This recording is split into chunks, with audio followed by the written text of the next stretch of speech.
여러분 안녕하십니까. 전기신경치료학회입니다. 오늘은 테니스 엘보에 대해서 얘기를 할 건데요.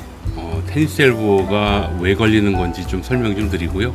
그 다음에 치료법들이 있어요, 몇 개가. 근데 그 중에서 한 3개 정도 분류해서 요즘 자주 사용되는 치료법에 대해서 좀 말씀을 좀 드리고, 각각의 장단점을 좀 말씀을 드리겠습니다.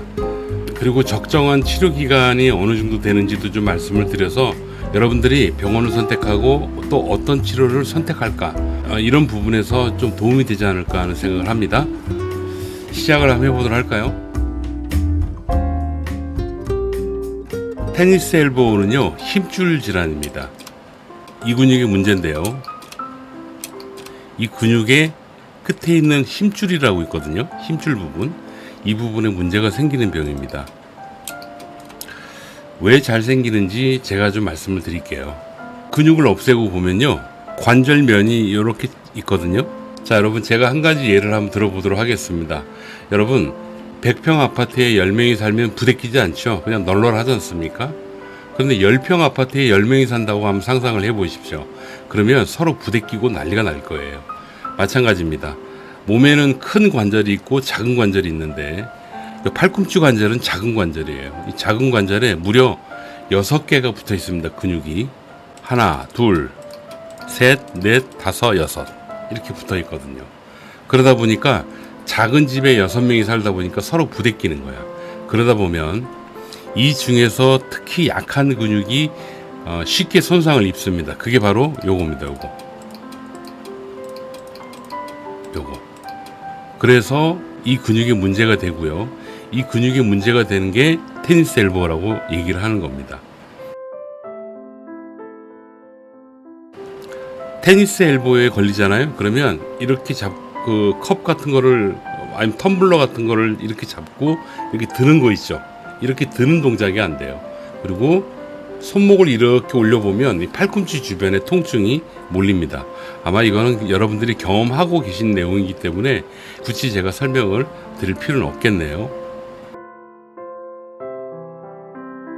자, 치료법에 대해서 좀 말씀을 드리겠습니다.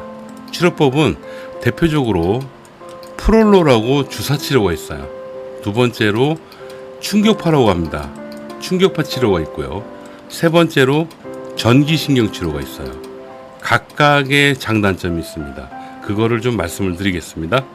먼저 프롤로는요, 염증을 유도하는 치료입니다. 그래서 염증을 유도해서 새로운 조직을 생성시키고, 그래서 한마디로 새살을 돋게 해가지고 낫게 하는 그런 치료법이다 라고 이해하시면 돼요. 충격파, 얘도 마찬가지입니다. 환부를 직접 가격을 해가지고 염증을 유도합니다. 염증을 유도해서 새살을 돋게 하는 그런 치료법이다 라고 보시면 되고요. 전기신경치료, 조직은 본래 일정 기간이 지나면 회복이 되거든요. 그런데 그 일정 기간, 회복되는 기간 동안 굉장히 많이 아프단 말이에요. 그래서 전기신경치료는 뭐냐면 그 회복되는 기간 동안 통증을 조절하는 그런 치료가 됩니다. 각각의 장단점을 말씀드릴게요. 프롤로는요, 주사할 때 아파요. 아프다. 충격파 받아보신 분은 아시겠죠? 굉장히 아파요. 전기신경치료 안 아파요. 주사를 여러분들이 맞았어요. 프롤로 주사를 맞고 난 다음에 밖에 나가잖아? 그럼 또 아플 수 있어요. 왜? 염증을 유도하기 때문에 그렇습니다. 충격파 아플 수 있어요. 다행히도 전기신경치료는요, 치료 후에 통증이 많이 줄어요. 이런 차이가 있고요. 다음으로 치료 기간에 대해서 좀 말씀을 드리겠습니다. 치료 기간은 여러분, 어떤 치료를 받느냐가 중요하지 않아요. 그거보다 더 중요한 게 뭐냐면 그 치료를 시행하는 선생님의 숙련도 차이입니다. 그래서 주사를 잘 쓰시는 선생님이 여러분 주사하잖아요. 그러면 바로 나을 수도 있어요. 마찬가지로 충격파도 마찬가지입니다. 제대로 잘 치료하는 선생님이 치료하게 되면 비록 치료할 땐 좀 아프지만 굉장히 많이 좋아질 수 있습니다. 전기신경치료도 마찬가지입니다. 전기신경치료도 숙련도의 영향을 많이 받아가지고 어떤 사람이 하면 하루 만에 좋아지는 경우도 있어요. 제가 그렇게 경험을 해봤거든요. 그리고 어떤 선생님이 하게 되면 아주 오랫동안 치료해야 되는 그런 문제들이 있죠. 그래서 치료 기간에 대한 부분은요, 어떤 치료냐가 중요한 게 아니고 그 치료를 하는 선생님의 숙련도와 관련이 있다라고 여러분들이 이해하시면 돼요. 그럼 교과서적으로 어느 정도 기간이 가장 괜찮은 치료 기간일까도 여러분 궁금하지 않으세요? 거기에 맞게 치료가 돼야 되겠죠? 본래는 3주인데요. 4주 정도 지켜봅니다. 4주 동안에 통증이 조절이 돼야 돼요.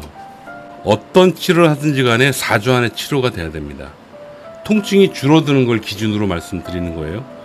그 다음에 12주 정도 여러분들이 조심하시는 거죠. 이게 원칙입니다. 지금 여러분들이 어떤 치료를 받으시든지 간에 4주를 넘겼다.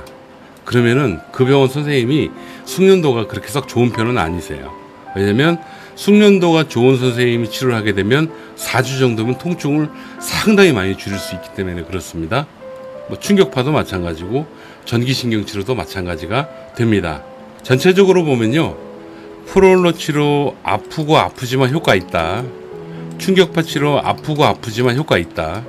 전기신경 치료받을 때 아프지 않고 치료하고 나서도 통증이 조절된 상태가 잘 유지가 된다. 이런 각각의 특성이 있습니다. 그래서 여러분들이 이걸 기준으로 해가지고 어떤 치료를 받으시든지 간에 잘 선택하시고 꾸준히 치료를 받으시는 게 중요하다. 단 숙련도가 좋은 선생님이 치료를 하게 되면 보통 4주면 통증 조절이 다 된다 라고 여러분들이 기준을 삼고 병원을 가시는 거예요. 가서 치료를 받으시고 꼭 좋아지시기 바랍니다.